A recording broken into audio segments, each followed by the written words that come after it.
guess where we're at today? Sage Minds Counseling. It is Thriving Community Thursday, and we're going to visit with Jennifer Hughes. Come on in. This is her beautiful lobby area, and it smells amazing in here.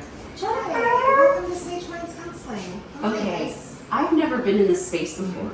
You haven't. You have to show us around because this is like beautiful. Thank you. Since we've been here 2 years and you've not graced us with your presence yet. Oh! But yes, this is our lobby. This is our lobby This area. is stunning Thank you.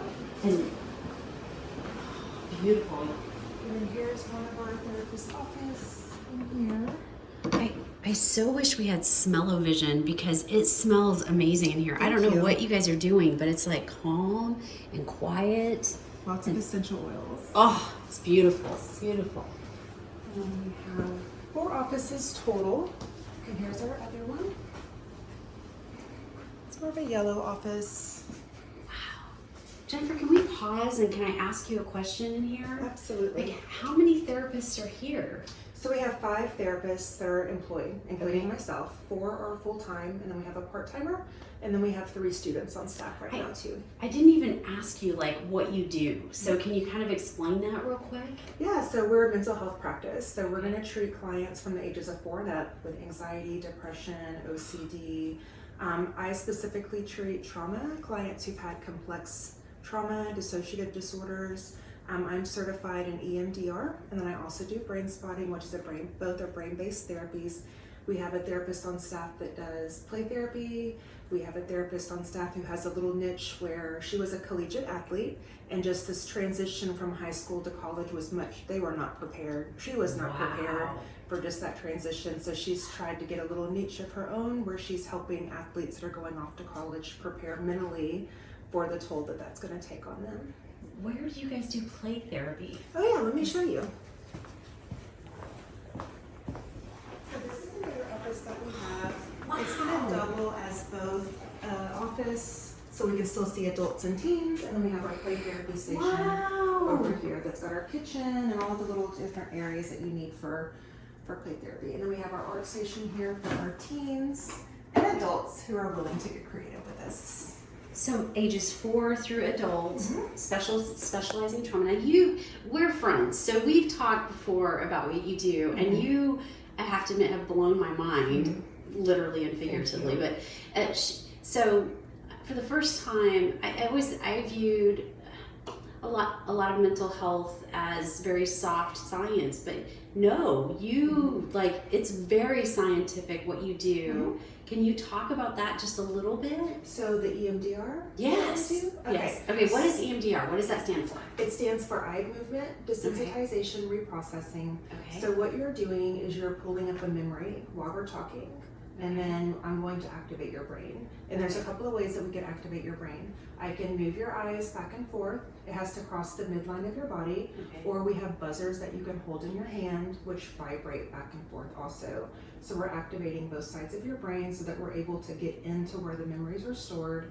We pull them up with more vividness, more recall. You're going to know the smells, the sensations that go with that memory. And those memories are dysfunctionally stored in your brain. For some reason, when that memory happened or that event happened, it got dysfunctionally stored. And so you have symptoms from that. You have symptoms of self-harm, you have symptoms of anger, depression, anxiety. So it's almost like if you had food poisoning, right? When you have food poisoning, you exhibit symptoms. You get sweaty palms, you get sick to your stomach, you just start sweating, and you've got, your body's purging that stuff.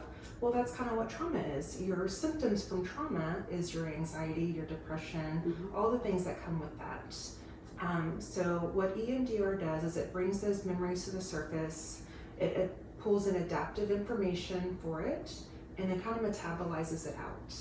It's amazing. It's amazing. And the symptoms then disappear. That's fantastic. We are literally separating the memory from the emotions. So the memories stay in place, but you don't have the emotions that are now attached to that memory. So you can see that person's face, you can smell that smell of when it happened, you can be in the same stoplight where you may have gotten in a wreck, and it's just a memory now. It doesn't go away, but it's not debilitating. Absolutely. It's a miracle.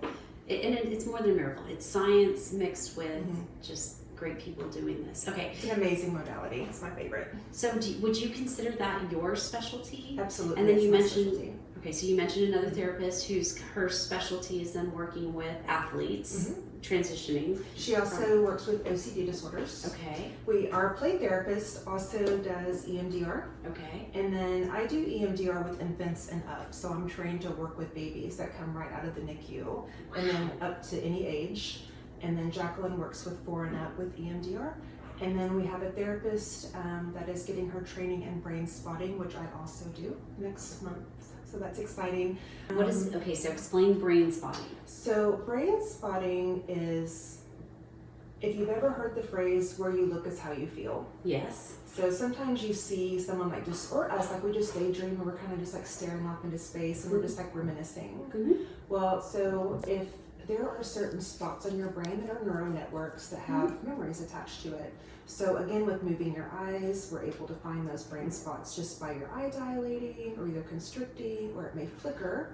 And so we just have you stare at that spot and that whole memory network just kind of opens. And then we can process it. Oh my God. We are a practice that uses evidence-based practices when we're treating our clients. That's been one of the most amazing things that you've ever talked to me about, and it's just we've had several discussions about it, and it's just it's amazing. And one of the things that I've been amazed by is how quickly it helps people.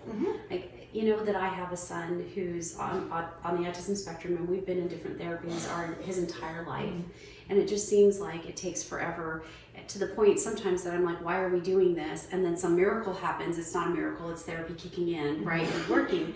But it took months, in some cases years. You guys are helping people in very short periods of time.